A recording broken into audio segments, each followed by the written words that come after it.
I don't seem to have any audio.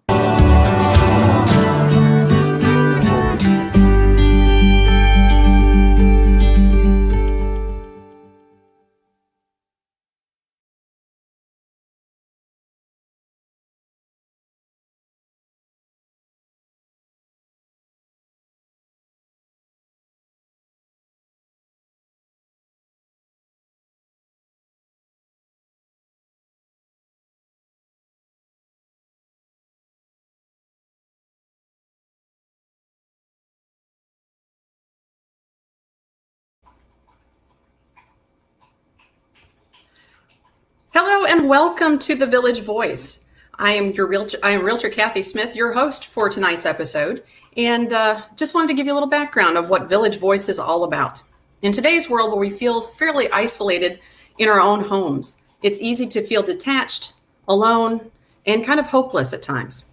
So I'm hoping that through our connection here, that you'll join our village. We're still a community. However, it's now digital versus meeting folks on the street. So today, as you notice, my little friend over here has been meandering around and making all kinds of ruckus.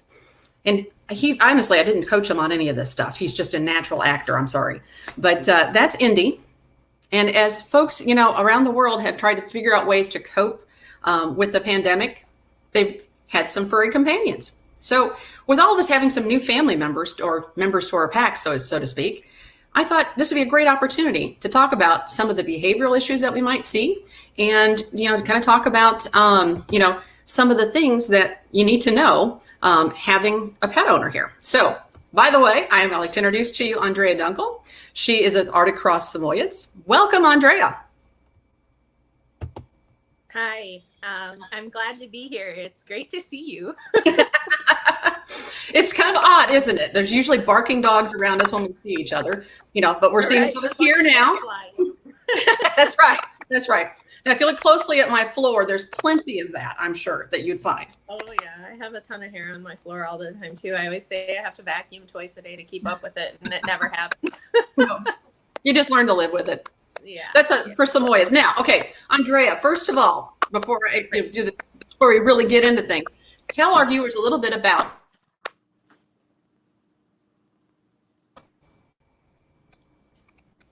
Oh, we got a little bit of a delay there. So I'm guessing you're asking a little bit about me and about, I guess, what I do. So I have owned and trained and loved Samoyeds my entire life. I compete with them in multiple different sports. So I do agility, obedience, rally, and conformation. I just had my first as an adult litter of puppies 2 weeks ago. And so I've been enjoying working with them so far.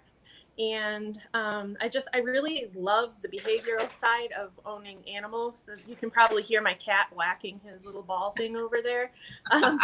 He's also a huge part of my life. And he's been really fun just to kind of see a very different dynamic as far as his personality. So. And by the way, folks, as a sidebar, I love the name for cat, Spaghettio. Yeah, he's my buddy. Mm-hmm. Yeah. So, Andrea, let's for the folks that are like, I don't know what a Samoyed is or a Samoyed or whatever it may be. I believe either pronunciation is correct because I've said Samoyed for years and people said, no, it's a Samoyed. I always say it's a Samoyed. It's wrong. I mean, all the old breeders, they're Samoyeds. Yeah. I can't get into the habit of saying it. 99% of the time, I just call them Sammies.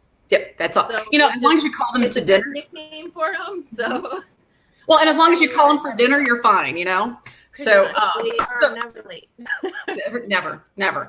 And some of the folks may be like, well, what is this Sammy thing anyway? Besides a big fluffy furry goodness, if you think of the white Not sled dogs, guy. there's Spring Spaghetti into the picture. There we go, Spaghetti. That's okay. He was gonna knock the phone off because he's like, you're giving that attention and not me, and it's all about spaghetti. Kelly, that's okay. That's okay. Say hi, monkey. Yeah, but so Kelly, my big furry girl. Look at Kelly. Yeah. So you ladies and gentlemen, I present to you a Sammy. Yeah, lovely face. She says, I'm a puppy face. Mm-hmm. So she just wants to know what I had for dinner. It's a weird thing she does. She likes to sniff my mouth. I like to think she loves me, but I think she just sees me as a source of food sometimes. Oh, goodness. Yeah. That is food. Can't argue. That's right. That's right. Well, like I said, Waffle said that she needed some love too. Hold on, we got it. Let me get the screen bigger so we can get all the Sammy roll call going on here. There we go. There's some waffleage. She says I love cuddles. So and they have the great big furry tail as well. I mean, they're just absolutely beautiful creatures. Yeah, and they're wonderful, but it's just very, very hard. As you can see, they think they're starved for attention, and I'm here all day. That's right. So let's jump into. It is. But I'll tell you what. Let's jump into some questions here. So the first thing I'm this has been a big shift for humans. For us to try to figure out, how do we deal with this social distancing thing? That we're supposed to be isolated. We're supposed to be 6 feet apart from people. And I have experienced with my, Border Collie Sammy mix over here, Indy, that he's so driven by people. He loves to be with people. And the fact that he can't be with people is causing him some issues. Like he literally almost pulled me down walking him the other day, which is not like him because he wanted to see the people on the other side of the street. So Andrea, can you talk to us a little bit about, some of the things that the pets are perceiving and kind of what their perspective is, right. close and to the ground? They can feel what a change is. They're very sensitive to change. All animals are, just like people are sensitive to change. Some respond to change better than others. Some animals get very, very stressed out, and then others are much more capable of handling the change. But how we help them through it is largely dependent on the dog and kind of where you are with training them and working with them or building your relationship with them. Some people just got dogs or adopted dogs. And so kind of working through all of those issues, there's so many good resources out there digitally and from afar that you can, talk to trainers and work remotely. And especially if there's any major issues, pulling down the street is, well, as long as it doesn't hurt you too much, then you can maybe work through that without a professional. But, if there's a dog who's showing major anxiety things like they're destroying the house or they're not getting along with animals that they used to, that they live with, that's when it's really time to kind of consult a behaviorist or a trainer who has certifications and the ability to deal specifically with those issues. So what kind of, as far as like some of the things that we might see, with the pets having issues, like what kind of signs can we be looking for with our dog or our cat to show that they're under distress? Right. So one of the things, my cat has had kind of a lot thrown at him, and cats are extra sensitive. Dogs are sensitive, but cats are very, very sensitive to change. So my cat first started with me working from home, which was a whole thing because he just sleeps on the couch all day. And I didn't know that about him until I worked from home. But he literally, he's the most active cat when I'm home. Mm-hmm. But all of a sudden, for the first week or so, he was literally overtired and cranky. Kind of like a toddler gets cranky when they get overtired. He got overtired and cranky because he wasn't getting his midday snoozes. And so, And so it took us a little while to kind of work through it. And one of the things that I was very careful with him is during the day, I wasn't going and stimulating him. So that wasn't playtime. That wasn't, because I'm not always planning to be home for the rest of my life. So I wanted him to have the ability to chill later. And so I didn't spend a lot of time with him. I just was like, look, I'm here. I'm just in the house. I'm not hanging with you. If you want to come cuddle with me for a little bit while I'm working, that's cool. But if you want to sleep on your couch, sleep on your couch. And so he figured it out eventually, but it took him a little bit. And then the puppies came. Right. So that's another adjustment for him as well. And so the puppies are in the room that he used to have at night so that he could do his nightly cat things, because cats like to be a little active at night. And so the puppies are in that room. And so he's out in the living room, and that was a whole thing. And so this poor cat, the biggest thing with helping him through the adjustment is things like keeping his meal times on time, the same way, the same food, no extra snacks, that kind of thing really kind of helped him adjust, making sure he had his cozy bed, because he has a little cozy bed that he likes to hang out in, making sure that that was there for him. I know a lot of people are doing a lot of kind of remodeling stuff or painting because they're trying to keep busy while they're home. That kind of stuff can be disruptive in a general life whenever your dog understands the routine. It's extra disruptive now. And so you just kind of have to watch. So like dogs, a lot of times when they get anxious, you know, the panting, drooling, more extreme would be maybe licking their legs or their paws. Excessive whining is a sign of stress. Yawning is actually one of the things that all animals do whenever they're stressed. They yawn to try to release the tension. And so if you see your dog and you're like, oh, he's just snoozy. It depends. If he's like laying on the floor and he's asleep and then he wakes up and yawns, okay. But if he's sitting there in front of you staring at you with his eyes open and yawning over and over and over, you kind of gotta take a deep breath and be like, okay, what's going on here? Are you okay? Like, what can I do to help you?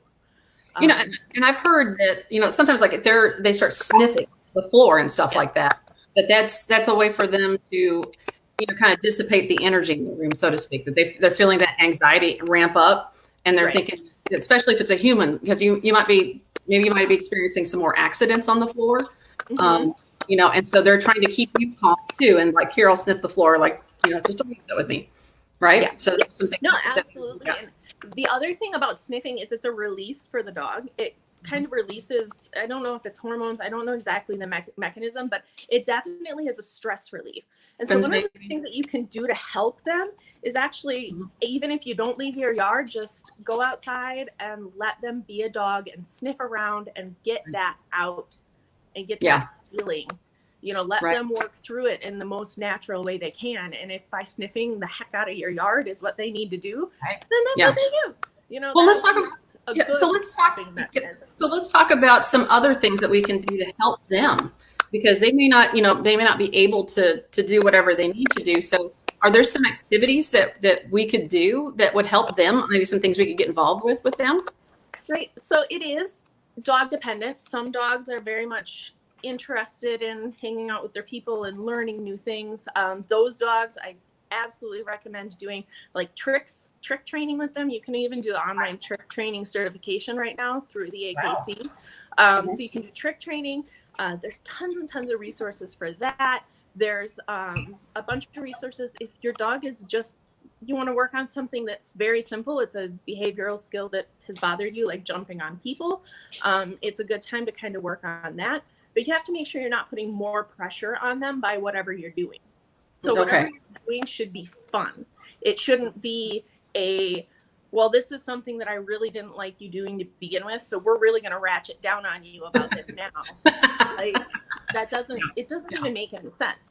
So whatever you're doing should be fun. It should be positive. It should be maybe something that gets their brain engaged. If you have a dog who doesn't really like training and doesn't like working with you and would rather not, there's cool stuff like snuffle mats. They're way easy to make if you have a fleece blanket and like it's a grid mat. They don't take much time to make. They're not hard. Dogs love it. You can even just throw a blanket on the floor and stick kibbles under it and let them dig it around. There's a lot of dogs love doing that kind of stuff because it's more independent from people. Because right now, I think a lot of dogs are getting peopled out. Like, they're like, really? Well, yeah. I mean, as much as they love us, they're like my cat. My cat's used to sleeping all day. Like, he's not used to me being home. My dogs, they're not used to me being home. It hits, 9:30 in the morning and they're like, okay, bedtime. Like, this is not their active hours. And so if I'm sitting there and all day, every day, like, I'm trying to get them to do things, you kind of got to give them little relaxed breaks. And so little chill time. Chill time. So some dogs are crate trained, some dogs, sleep on their beds. So you can just kind of give them their space to kind of relax in and listen to them. I think it's a really good time that people can learn how to listen to their dogs and see where they are with everything. Because you learn from them through observation. I mean, that's how I learned. This is something, and then I do something, and then that's how they respond. And so you just have to observe them and work with them. It's interesting because they all have their own unique personality. Again. Oh my goodness. You really. This is real life, people. I'm telling you right now, this is real life. This is what happens. So he was on a box, and he decided he needs to go in that box. Well, boxes, cats, they all go together. I'm just saying. Yeah. Well, it's upright, so I didn't expect him to be like, I gotta go in there. I love it. It's an upright box. My dog, that he's got his own personality type, which is completely different than any other dog I've ever met. And just case in point, he's a very shy dog. He's very, apprehensive. And I think it's some of the border collie in him. And I think it may be also that he wasn't socialized. But, his approach to life is a much more subtler approach. And so I have to watch him a lot more, where my previous Samoyed, he was like, I'll knock you in the head with what I want. Like, he would just pretty much, if he could talk, he would have told you what he wanted. Instead, Indy's kind of the guy that, he'll like lick his legs, and you'll have to watch him and go, okay, all right, so we need to go for it. I better not say that 4-letter word, that begins with a W. Yeah. Right. But otherwise, this broadcast will be cut real short. But so those are the cues that I have to watch for with him. So, let's do. Absolutely. Some dogs are very, very subtle with their stress dogs. It literally is just the tiniest things.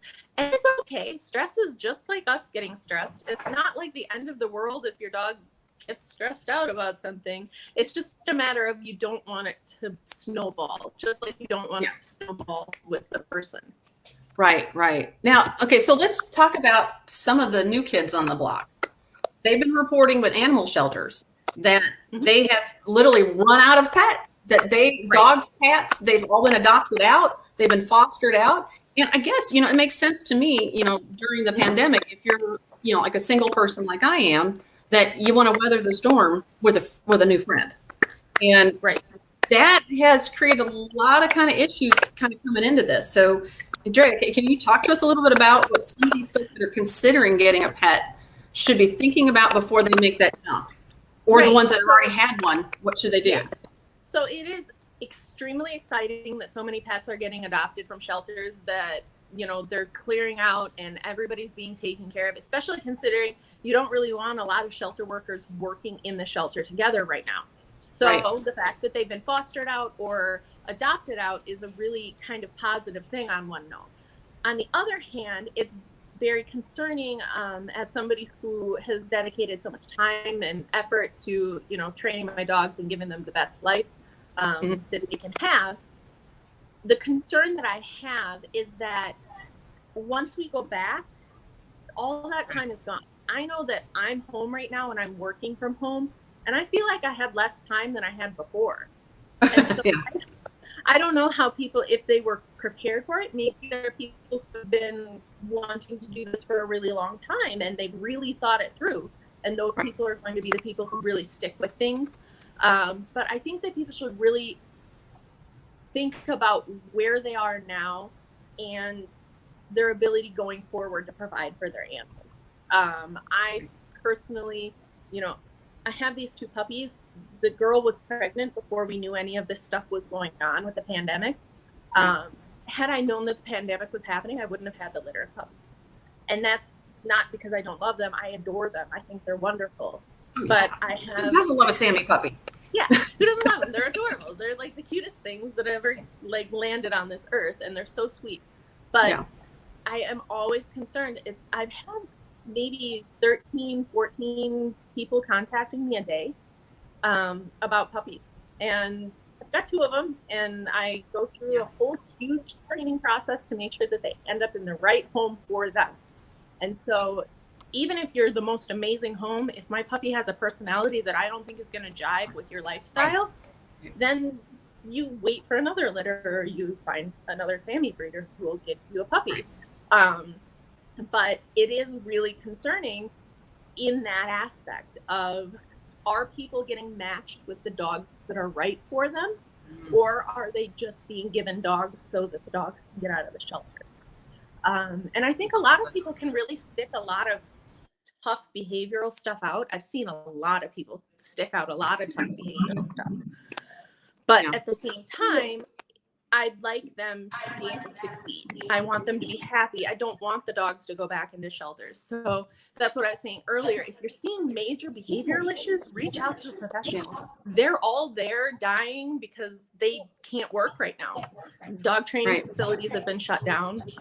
There's nothing that anybody can do. So most of the time trying to help people from afar. So should they reach out to the local obedience club? Should they reach out to the veterinarian? Like, what should be their first line of defense if they think they've got a problem with this little one in the house? Right. So right now, vets are obviously a really good resource because they're open and they're easy to get a hold of right now. So first step, ask your vet, do you have any recommendations for a trainer who can help me? Do you know of anybody who's working remotely right now? If not, Google is always a thing. I mean, you got to be careful with Google, just like anything. You got to vet your sources, but it's always a thing. There's tons and tons and tons of remote training. If you've got a minor issue, I'll just throw a name out there. Zach George is really a great kind of general behavior trainer, and it's all free on YouTube.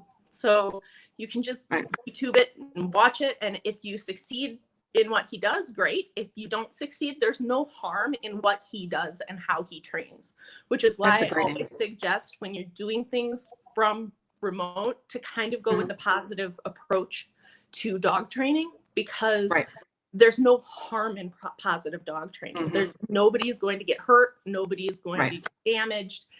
No. You just might have some miscommunication, so you don't really move forward. And that's really what it is. It's about communication. No, I think that when, granted, I've always trained, once I figured out how to work with a dog, Rebel taught me how to do everything I needed to know. That was my first Sammy. And it was really funny because he had gone through rally, he had herded sheep. I mean, he had done a lot of sports. And we decided that we were going to go ahead and try agility. Like this, we've tried everything. Why don't we try agility? Because it seems like it's a lot of fun. It'd be a great workout. And the trainers that we had in our obedience club were very over the top positive reinforcement. In their world, there was no. Like that you never said no to your dog. And I remember they have this big hoop that dogs are supposed to jump through. And so Rebel tried left. No, and so I was like, pushed him back. And so they were like, don't tell him no. And so I was like, okay. So I'm flipping him back and making him try it again. And he kept trying to go around it. He couldn't figure it out. And I finally said to Rebel, nah, like, no, not that. And as soon as I had done that, Rebel performed exactly how he was supposed to perform and went straight through the hoop.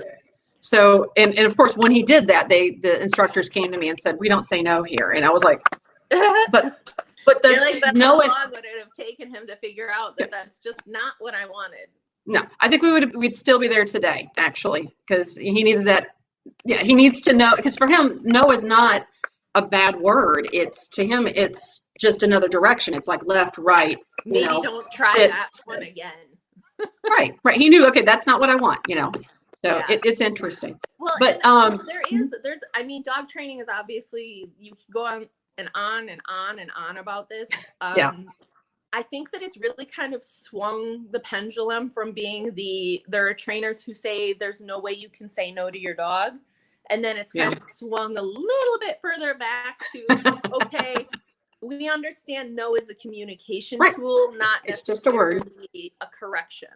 And there are times and places to correct dogs. That's my firm belief. There's just a time and a place for it. Yeah. I just can't tell you how to do it over the web. Like there's just no way for me to do that. Yeah. Now, I will say, we've got some comments coming in off of Facebook. By the way, Z and Julie are there, and Tommy, they're all rooting you on and saying you're doing an awesome job. Raina Jones came in, and she mentioned, and this is going back to our point about the shelters just taking any animal you can get your paws on. And she says that I was just discussing the influx of animals being returned to rescues once everyone starts back to work, especially the animals that have been recently adopted. She volunteers from home doing their adoption application processing, and she's talked them into preparing for that the other day. She said they've been so tied up in just trying to keep animals alive and fed that they really haven't been able to look at what's coming. So that kind of springboards me to the next point I've got here, because I'm thinking, when we talk about puppies, and cats are kind of a different beast altogether. I mean, they are really, but as far as totally. But the thing that I'm looking at is with dogs and puppies in particular, there is a special window that you've got to get them socialized. You got to get them out to meet new people and have new experiences. And, so the question, begs to be asked is, if we can't talk to people, we can't be near people, how do we socialize puppies during that really critical period? Right. So one of the things that first, the number one thing that I suggest with people who have puppies right now is if you see somebody in public, whatever you do, don't grab your puppy and be like, oh, no, don't go see them. Yeah. Right. I really want to give them that message. So that's my number one thing with puppies. There are 1,000 ways that you can socialize a puppy without having a person or another dog. Socialization goes so much further than dog to dog socialization or dog to human socialization. Dogs are incredibly social. We know they're social. They know they like to see other dogs and they like to see other people. Yep. The dogs who are social will always be social. The dogs who are not as social, you can work with them to make them more social. But like Helly likes other dogs. She prefers me. Yeah. She just does. Yeah. And she's a Sammy who's supposed to love everybody, but she likes people. She likes people. Yeah. And so it's cool. She doesn't get mean to other dogs or anything, but it's just who she is. Waffles is very much I like other dogs. Other dogs are great. Other people, you're okay too. Yeah. But she likes other dogs more. And so these are dogs who have been socialized. These are dogs who are brought all over the place, and that's who they became. They became who they were going to. I'm not saying that you don't need to give them any experience seeing people. I just don't think that people should overthink it. Because you can do things like making sure that they see the garbage man go by and they get cookies for seeing the garbage man. Garbage men are scary. They bang stuff around. You don't have to get anywhere near the garbage man to teach them that the garbage man is a cool person who comes every Saturday and Wednesday. Landscapers are our nemesis over here. So landscapers are another one. Helly, just today, Helly was barking. She heard a weed whacker go off and she was like, I'm going to bark at the weed whacker. So I directed her and was like, hey, you don't really need to bark at that right now. Yeah. So absolutely, there are so many other things you can do to socialize and work on, new flooring, new textures, outdoors, going on walks, even working on things like, I see the neighbor, we love the neighbor, but you're going to sit here and eat cookies from me right now. Focus this time. It's true. I mean, just focus this time on building your own bond with the dog rather than worrying about your dog's bond with other people. And the critical socialization period is literally that. It is we want them to learn what their life is going to be like going forward. And dogs are very adaptable. And so you'll see dogs who grew up in horrible conditions go through rescue. And then after they come out of rescue and they get into a home with a trainer or they're in a foster home who's able to work with them, they make huge leaps and bounds because they can still learn at a later age that other people are cool and other people have cookies and other people are fun. And so that's kind of what I'm concerned that people aren't understanding, that socialization isn't all about people and dogs.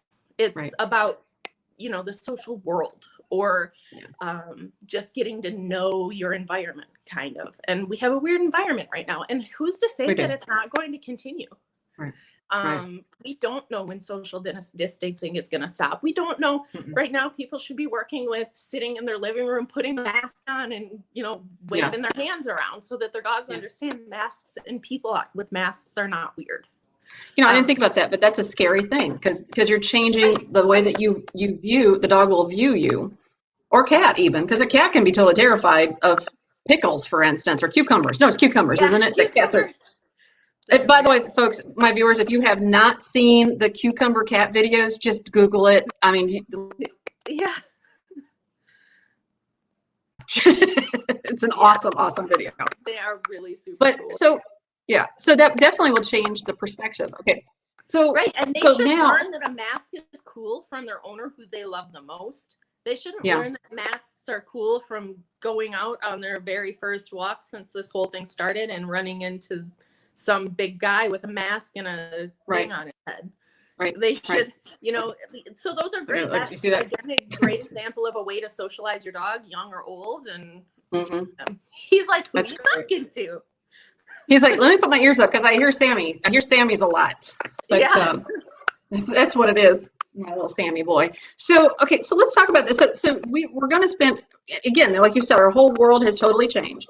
And we don't know how long this is going to last. And, you know, certain states are looking at, I'd say not our regular world, but our new normal, as it were. So, you know, in regards to, you know, going back to a life that we won't be spending 24/7 at home, you know, how do we prepare our animals for that? I mean, how do we get them ready for their new normal that's coming along? Right. So this is something that happens actually constantly with people who get new puppies. People get a new baby tiny puppy, right? And they want to spend the first month of the baby tiny puppies with them, with the puppy, which is great because you have all this time if you take the time off of work to train and whatever. But then after a month, the puppy's 8 weeks old, you've spent like a third of their life after a month after you've gotten them at home with them. So then it's totally traumatic whenever you leave because they've never been alone. And especially if you don't have other dogs who they can kind of key off of, they're like, what is happening? She just left me forever. And so this happens all the time. It happens with young dogs. I'm sure it happens with rescues too. So my suggestion is always to just create separation. Keep your dogs used to chewing a bone on the floor without you. You know, you walk, you go to the bathroom by yourself. Like, what is that like? I'm not sure, but you can do it. You can do it. So, like, I don't know. Like, you can go to the bathroom by yourself. Like, if they're passed out on the floor, like a lot of times what I'll do if my dogs are sleeping on the floor and I need to stand up and go somewhere, I'll be like, hey guys, wait, you guys can just wait there, go back to sleep. I'll be back in a second. Those are just tiny little things to create separation. My dogs understand the idea of wait, which helps. If your dog doesn't, it's just a matter of continuing to keep those boundaries of I've spent some time with you, but now it's my time to work. Since I'm working, it's really easy because I put a laptop in front of me and then the dogs are like, she's totally boring anyways. So she might have but go back to work. We got better things to watch, like the mailman. Maybe binge on Netflix in the bedroom while your dog's in the living room. Like, you know, just I want to spend all the time with my dogs, like all the time. Like it's my favorite. But I know that it's not good for them to like follow me around the house 24 hours a day. And so I try to tell them, look, like you can hang out in the bedroom, I'll be in the living room, like little space. Kind of like if you have a spouse who's bothering you, like no names. Right. Yeah, I have hiding in the bedroom right now because he's like, what are you doing? I'm not going to be part of this. But, you know, the funny thing is, like, I've noticed, again, personality differences where Indy has always, we refer to it lovingly as me time. And he takes me time every single night. And it's the funniest thing I've ever seen in my life because he's basically at the hip with me, like every Sammy dog I've ever had. They've all been joined at the hip. But about 9:15 every night, he will take himself away and to a crate, to a bathroom, somewhere where I am not. And he will just leave. And I don't really know exactly what he does, but that's his me time. And he just goes, and about 10, 15 minutes later, Indy reappears. And he's been like that since the first day I got him. The first time that happened, I had a Samoyed at the same time. And so he got up and he went to go investigate where his little brother went. And he was kind of like, whatever, and came back and rejoined me in the living room. So it's a thing with him. So that's his pattern, and he needs his little me time, his little breakaway, so to speak. But yeah, my dogs put themselves to bed at about 8:30. Like they they're like, we're done. Like peace out. Yeah. Whatever. No, Indy's not going to miss his evening walk, but he just needs a little like 10, 15 minutes to recharge, and then come on back. You see, I'm not awake that late. You're like a No. total night owl. I go to sleep at 9:30 maybe. Yeah. Oh my goodness. No, it's not a realtor's life. No, we're signing contracts at midnight. It's good. Right. I think that's the only time I stayed up super late is when I was buying my house. See, that's because that's what we work. You know what? That's the way it happens. But Andrea, yeah, we don't. It's 24/7 for us. But Andrea, I really appreciate you coming on the show tonight. And if there's any, let me sum everything up for you here. So if you have any like last minute wisdom, that the viewers really need to have an understanding of what's going on for these little guys. Mm-hmm. With them. I think the biggest thing that people need to do is just take a deep breath. I think it's the same for everybody across the board right now, whether you have dogs, whether you don't have dogs, everything will be okay. Like if you're not sick, if you're not, going through the worst of the worst, it'll be okay. We can figure it out. There are people out there to help you. There are so many people who are willing to answer questions right now. There are bored dog trainers who just, I have some of my dog training forums. I have not seen as many comments in these dog training forums on questions than ever. Like, wow. I'm talking like 300 people responding to somebody asking a very kind of simple dog training question because they just need something to do and it's their passion. People who train dogs for a living love doing it. It's not a hugely lucrative business. And so when they're not doing it, they feel like they're not, doing what they love. So just take a deep breath, find the resources if you need them. If you need to email me or message me or whatever you need to do, go ahead. I'll try to help you. I'll try to help you find resources. And whatever you need, like, it'll be okay. Your dogs will be okay. Make sure they eat. Make sure they have water, and give them some scratches sometimes. The good thing is the dogs are pretty cool. So that's they say the same about us if they could talk, I'm sure. She's the one who feeds me pizza crust. That's right. I love this woman. She gives me pizza crust. But Andrea, I'm going to actually have your information here at the very end of this video so people can actually, if they need to get in touch with you or if they want to check out some puppy cam action going on, see the little babies.